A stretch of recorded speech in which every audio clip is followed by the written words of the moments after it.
And you got plenty of people, I mean, coming from different countries even, but we have two people who were finalists in the crew battles on Friday on Team Mexico and on Team Ohio, MkLeo and Cosmos, and we get treated. So I will tell you this, Ajax, I know that the elephant in the room is there, but Cosmos also told me earlier that because it's best of 5 all weekend, he was going to start every single set with Corrin, then go Aegis if he needed to afterwards. But the MkLeo Marth, a bit more of a surprise.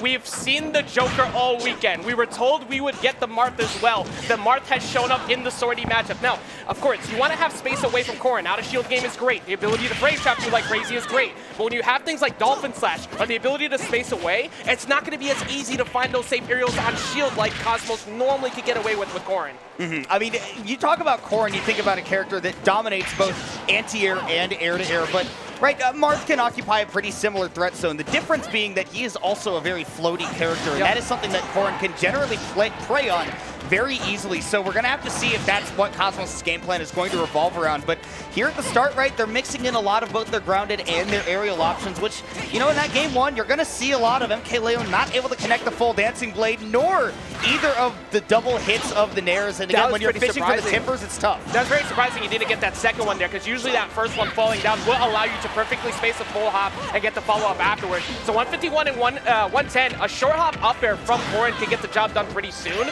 but it's on Leo at this point, basically to find an F-tilt at the ledge or a space back air around the instant pin. Very solid job making sure Cosmos can't get back on safely.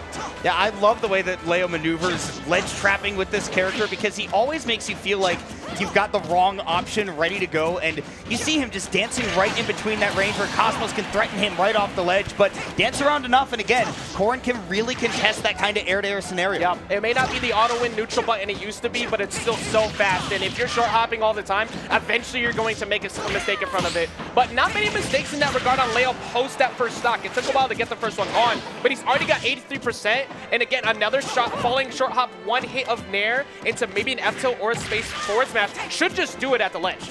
I mean, there's so many ways that Leo has shown us that Marth is really underexplored. We saw this in Smash 4, and then it took us a little bit longer in Ultimate, and we were like, we had the same thought. It's like, okay, but this time his goose is really cooked, right? But no, Leo continues to show us that Marth is still capable of a whole lot, and again, right, consistent damage, keeping that Corrin at the ledge. It's tough for Cosmos to maneuver around because Corrin lacks mobility. Yeah, it's crazy how Leo really is the epitome of, I'm just gonna use my secondaries because I'm bored, but at the same time, he just is so good at it, it doesn't matter. You have to be prepped for all of them.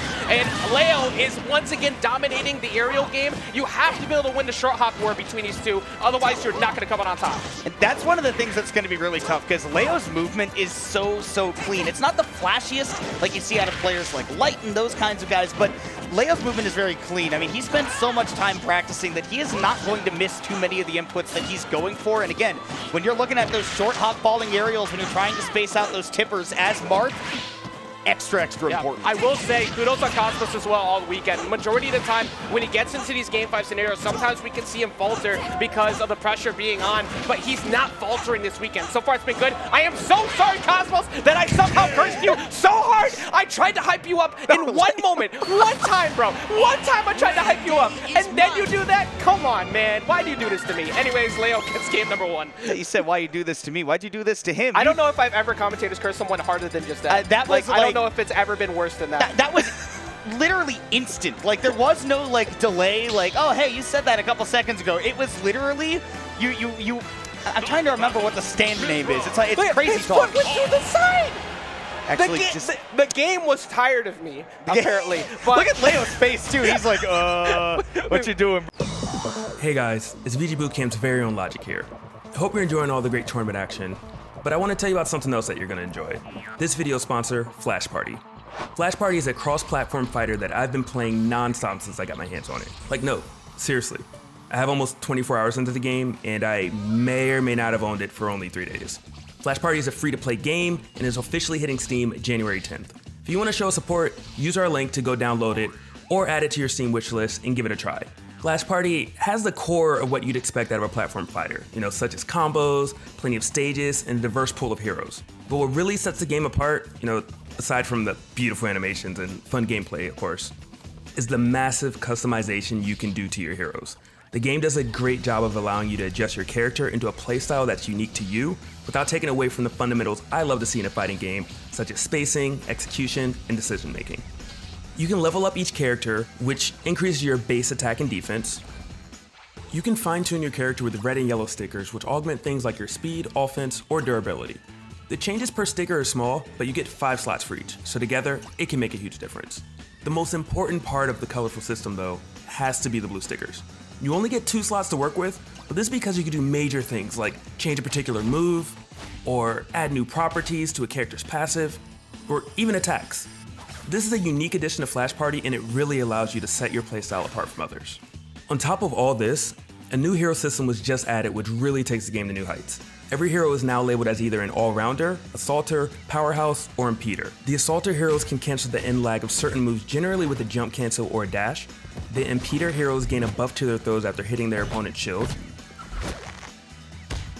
Powerhouse heroes do more damage the higher their KO score gets, and the all-rounder heroes can charge 3 gauges based on their up, down, or side attack hitting the opponent.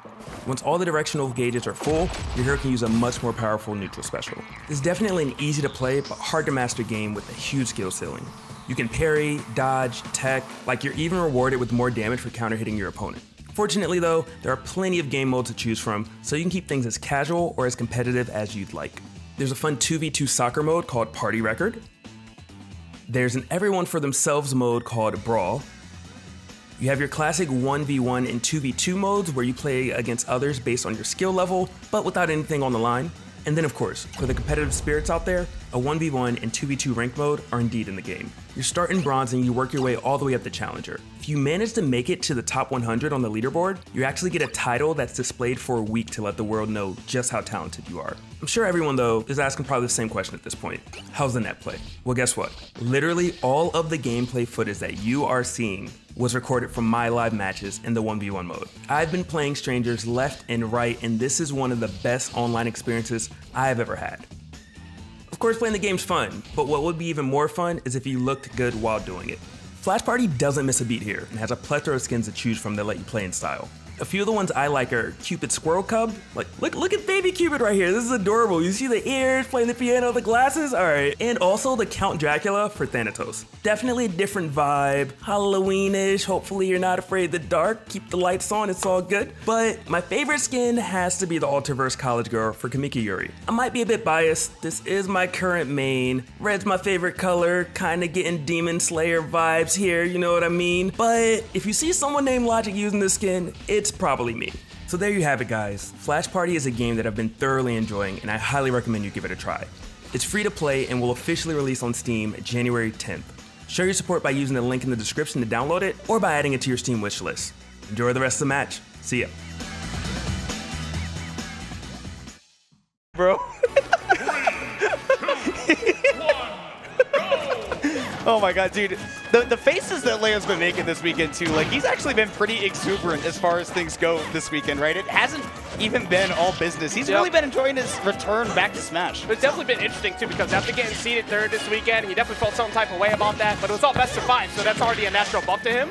But we have seen Cosmos shifted away from the Corrin, back to the Pyra Mythra. I think part of that is because of the early game.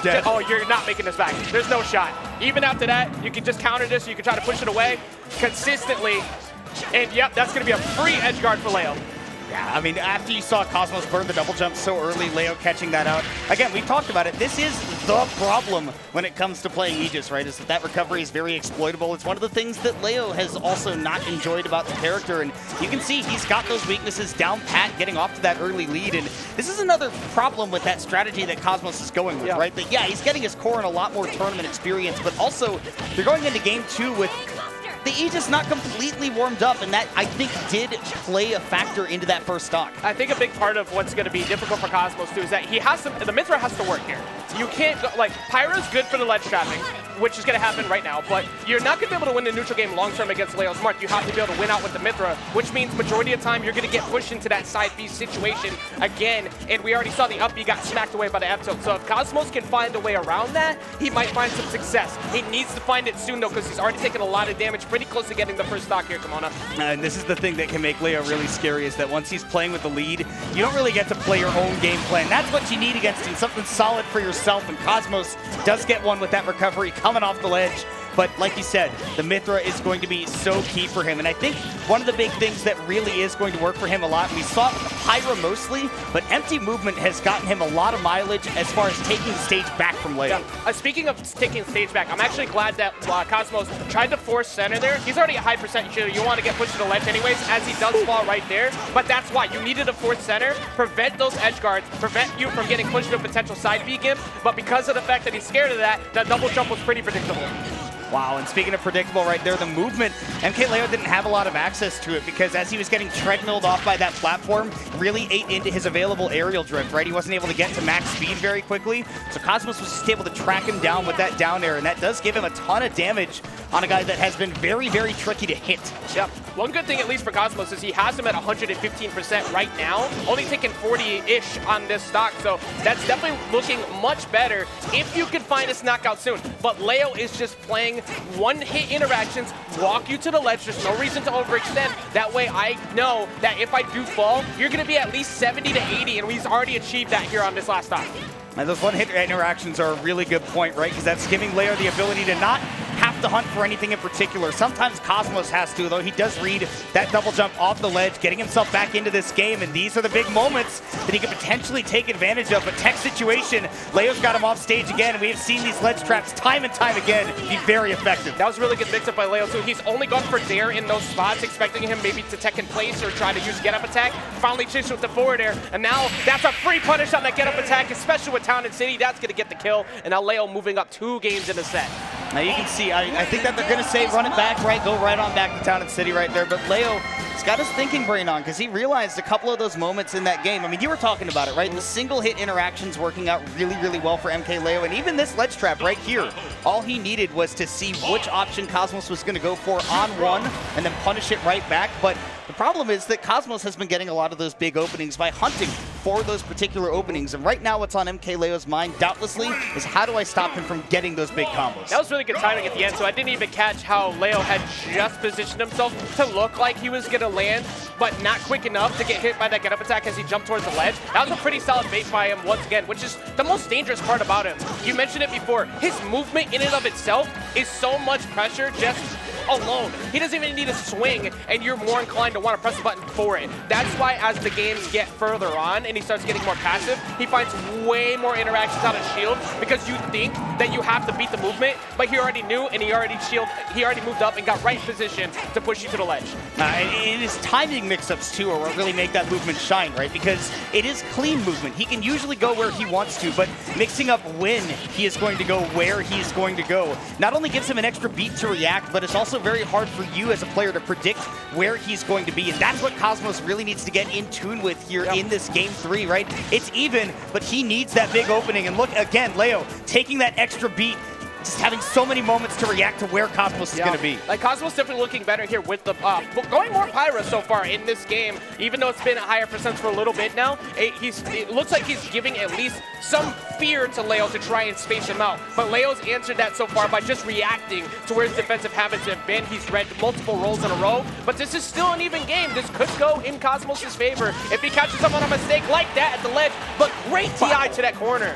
Town and City moment right there, right? That tall top last zone, and yet MkLeo is still able to live despite the strong move. Forward air is going to buy Cosmos plenty of space, and now MkLeo in the corner. He needs to find one habit he can take advantage of to get out to a lead and be able to play his own game. But Leo flying right in with that up air. I mean, that's like Smash 4 Falcon up air. You felt it happening soon, too. The multiple empty jumps directly in front of Cosmos was to get Cosmos to either jump or press a laggy option to try and beat him on like a short hot fair, sneak right under it and get it. But Cosmos, luckily for him, got the kill immediately after that, and has a life lead consistently across the first 2 stocks. Even though he hasn't struck in first, Kimona, he's actually been pretty solid at building up the damage first. I mean, you look at this juggle game, right? Hasn't even been off of the combos. Now he's playing that single hit game that Leo is, and he's taken that juggle to the tune of 122%. Leo still hasn't been able to get his feet on solid ground and play the game he wants to, but finally fighting out of the corner does get Cosmos into one himself.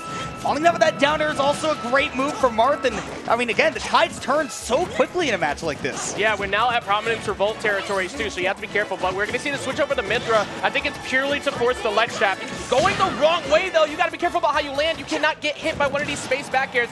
Finds his way back through with that nair, but that was a very dangerous spot. Ooh, and the Dancing Blade not going to connect the sweet spot. That tipper just pixels away.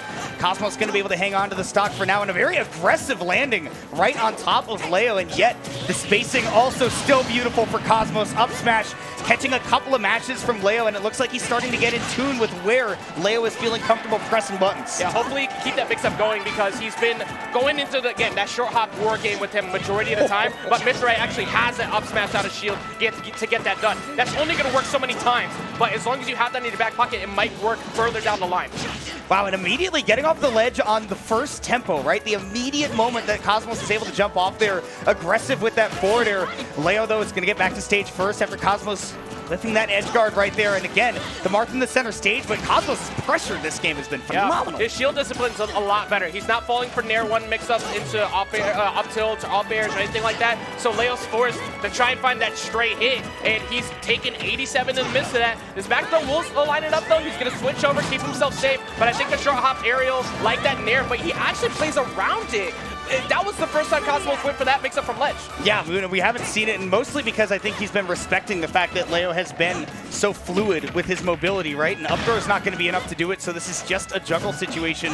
But once again, back at the ledge, at these high percents, there's a lot of lather rinse repeat, but man, Cosmos surrendering stage at like just the right times, and now Leo, a couple of misinputs, right? A couple of shaky moments, is able to take that stock with the up B out of shield, but sitting at 96%, Cosmos is starting to inch him towards this Pyra confirm ranges, or maybe not even a confirm. One more forward air can do it, and it does. That is a statement turnaround game 3 for Cosmos. Yes, that was the first time so far in this set that we saw the established weakness of what can happen to Marth. Plus 120 to 30-ish range, it's all straight hits. You have to find either a Nair 1 and get a falling up air or something like that. Otherwise, the main plan is to find a straight hit, fair or bear, and Cosmos played around it. He played grounded more, he used his frame data better on Mythra, and stayed in shield to play out of shield and actively punish Leo. Before, he was trying to jump at Leo too much. That works with him. But you saw right there, his spacing moving back, baiting out that Nair, knew he had to press another button, and that has forced Leo's hand off of the Marth right back to the Joker. Yeah, we've seen the Joker quite a few times this weekend, right? MkLeo has said very seriously, okay, this time for real, though. For real, though, the Joker's coming back this time. I mean it for real. And honestly, I think that this pick works really well in tandem with the changes that Cosmos has made to his game plan. Because again, Leo, I think, was thinking going into that game 3, right?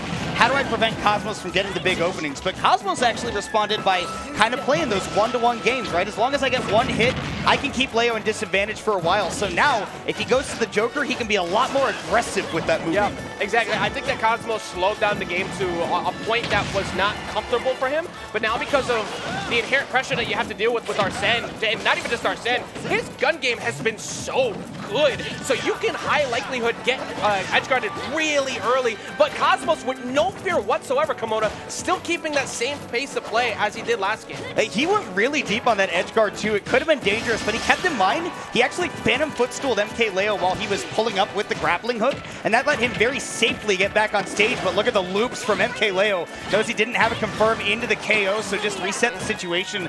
Cosmos, though, getting some damage back, and man, it's really even game 4. Exactly, yeah. It's better not to stale that up smash on a stage like Town as well. You want to make sure you keep that open. Fully spaced, though, knowing that he gets that up tilt punish, and tries to go for the grab, doesn't even need it, just mixes him up, and closes it out with the down smash. That is what we know MkLeo's Joker for, tried and true, man. Every single time he starts up one of those drag down combos, you know something beautiful is about to happen. Just took 34 off of one neutral win right there, and he's already got ledge for it. He always carries you into a good position. That's always been the most frightful thing about his Joker, is that once you get hit once, it's not your turn for like 20 seconds, it feels like sometimes. And that's super frustrating to deal with.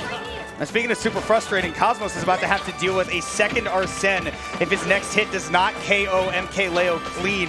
Because you see that meter, I mean, it's pretty much fully pink. I can't see where Arsene is lacking, and now he's back. So Cosmos right now might be feeling a little bit frightful. He's very much at kill percent right now. He gets caught by one of these bears at ledge or one solid up air on a double jump read, and he is exiting the building. And now the platform's not helping him out either. He's forced to have to go to the ledge, and the aggressive play getting caught by the guns. This is what we talked about before. His bullet game has been on point. And using that to make sure that Cosmos couldn't match out of the corner. That'll be the stock, though. mashing those jabs in the corner. Leo down to his second stock, but Cosmos much worse for wear at 152. Leo almost took him a down throw to up B. That almost got him off the top. He's made him burn a lot of resources too. He somehow just snuck onto the other edge of that platform. Otherwise, if one of those hit, that would have been a free fall off fair or a back air. Wouldn't have mattered. But getting a little bit of damage on 42%, but as you mentioned before, the Arsene meter is creeping back up. It's going to be straight hit territory from there. And I mean, it's about to come back. In fact, right now, Leo's got it back. But Cosmos, nice dragging him in with the Lightning Buster, and Keeley, that sets up Leo right back at the ledge for another ledge trap. And look at him retreating to that platform because he has to respect Cosmos in this ledge trap scenario. Yeah, down throw might be enough to do it at this point. Doesn't even need it. I think that, I don't know if that was a DI mix-up or not, but at 199, getting set right off the side of the stage on Town and City, so you take that all day. But at least for Cosmos, he has him at 101 without the fear of Arsene here, so he can even this game up very quickly. Yeah, I mean, credit to Cosmos where it's due. He built up so much damage that it looked like MkLeo getting a second Arsene on that first stock could have run away with the game, but definitely looking like it's a whole lot more even now. But the key here, can the Pyra get up close to the Joker and start up something big? Can you get the one big hit? And it looks like switching off to the Mythra, Cosmos just needs to get him in the corner. That is really the difficult minigame of trying to deal with that. Getting close to Joker in the first place as Pyra is very difficult. So you're going to be forced to play Mythra often, but does get him creeping off the platform. 54% on the board. So last stock here is still possible for Cosmos to push this to a game 5 because all he needs is one more play like that and he can even the game right up. This is one of those moments where I think back to the fact that Cosmos, almost every one of his sets is defined by big moments, for better or for worse, right? That's why he's either clutch most or he's choke most. We're going to find out which one he is right here because MkLeo may be playing with the lead, but Cosmos has done more than enough damage to get something big started. Well, so far in all tournament, it's only been clutch play time and time again, but that's going to most likely do it right there, especially because you hit him on the right-hand side of him. Definitely not as easy to DI because of the fact that even with that Town and City Blast Zone, you're most likely holding out to try and go towards the left, but he got pushed to the right, went straight up for it, and that is Leo taking out the Marth for a bit, but sealing the deal there with the Joker. And you know what? It's what we expect pretty much this whole weekend, right? Is that this Joker is always going to be an anchor for him. And I mean, really, now he's just got such a monstrous group of characters between the Marth, between the Joker, between the Byleth, all three of those working together in tandem. Like, I doubt the Aegis is going to come back, but he's got three really, really solid characters that he can pull out at a moment's notice. And I think what we saw in that game demonstrated, AJ, was that whatever his game plan is, whatever he thinks is going to counter his opponent's game plan best, he can just switch to that character. Yeah, I mean, that just goes to show even the best player in the game, like, just still has to play across multiple aspects. And he's been getting challenged on that recently with Spargo's play, with Tweak bringing it back up to true form. And then there's still the creeping factor. You have Gluto has beaten him in the past, Light has beaten him in the past. So there's so many people who challenge him more, and yet his core is so strong that he has the ability to cover all those matchups now. It's not just sticking with the Byleth. Bringing back the Joker, having the Marth in there, and if he felt like it could have the Byleth, there's a lot that he has to get that success he needs, and that's exactly why he's sitting on winner's side of top 8 as usual, especially with the full best of 5 format helping him out. But even against the top tier players like this, with as good as Cosmos has been playing,